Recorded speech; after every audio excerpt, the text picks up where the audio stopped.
Bonjour, bienvenue dans cette nouvelle vidéo. Merci de vous abonner, c'est gratuit, il suffit simplement de cliquer sur le logo qui apparaît en bas à droite de votre écran. Donc aujourd'hui, nous allons parler de la fonction choisir qui se trouve donc sur Excel. Et pour cela, j'ai déjà préparé mon tableau.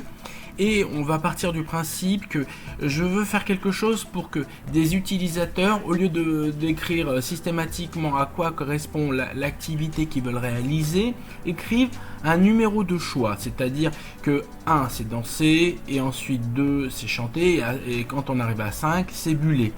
Donc les personnes auront écrit chacun l'activité qu'ils veulent faire. Donc ces activités, comme on a vu, vont de 1 à 5. Ici, donc dans la colonne E. Mais pour moi, par souci de commodité et de pouvoir voir l'activité concrètement, je décide d'utiliser donc une fonction qui s'appelle choisir. Qu'est-ce que je fais? Je vais donc déjà sur la première cellule qui se trouve en haut. J'écris donc dans le rectangle est égal. Ensuite, qu'est-ce que je fais? J'écris choisir, puisque c'est le but de la manœuvre. Et ensuite entre parenthèses, et je choisis la source. La source, c'est de l'endroit où va piocher l'information ma formule. Donc E10, puisque là on est sur l'activité en F10, donc c'est E10 qui est nécessaire, puisque actuellement je travaille sur une ligne. Ensuite je fais point virgule. Et mes possibilités, qui ne sont pas les numéros ici que je vais noter, mais les possibilités écrites, je vais écrire donc danser en cliquant sur la cellule. Ensuite je fais un point virgule, ensuite je vais ici point virgule, plus bas point virgule, plus bas point virgule, plus bas, je ferme la parenthèse.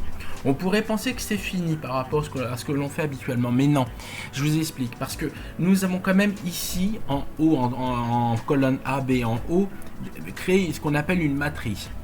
Et cette matrice, quand je vais faire des déplacements, des glissements, les glissements vont changer les localisations. Donc je dois figer les matrices. On avait vu ça dans une précédente vidéo. Donc comment fait-on ça avec des dollars? Donc ce qu'il faudrait que je fasse pour être parfait, c'est voilà, sur chaque adresse de cellule, je dois faire des dollars. C'est un peu fastidieux, mais c'est nécessaire. Donc je fais un premier dollar ici, après avant le 2 dollars, et je vais faire ça sur tous les A. Voilà, et tous les chiffres. Donc c'est bon.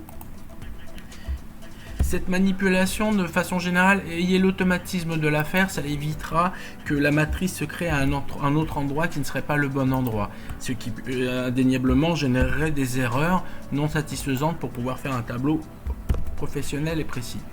Donc j'ai quasiment fini, je continue mais égal, et voilà.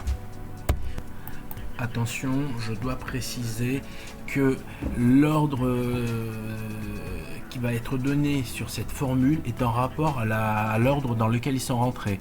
À savoir que A2 sera le premier parce qu'il apparaît en premier, le A3 sera le deuxième, le A4 le troisième, etc. etc. L'ordre se détermine par rapport au cheminement d'arrivée de ces cellules l'une après l'autre. Maintenant mon tableau est fait, je fais entrée. Et comme vous pouvez voir, la fonction m'a permis de dire que 5 est égal à buller. J'aurais pu écrire 1 et à ce moment-là, le système aurait marqué danser, comme vous pouvez voir. Maintenant, je dois cliquer sur la cellule en haut, donc la F10, et faire glisser en appuyant sur le clic gauche jusqu'en bas pour que nous puissions faire ça sur les lignes que nous avons. Si on avait des milliers de lignes, ça permettrait justement d'aller extrêmement rapidement sans avoir à réécrire tout derrière. Et nous pouvons voir donc que cela réussit, c'est-à-dire que Paul a choisi le choix 4 qui est renvoyé à lire, et c'est bon. Par contre, si Paul avait décidé de faire plutôt de la danse, il aurait cliqué sur 1 et ça aurait fait danser. Très très bien, donc nous avons réussi. Merci, bientôt de nouvelles vidéos, merci de vous abonner, à bientôt.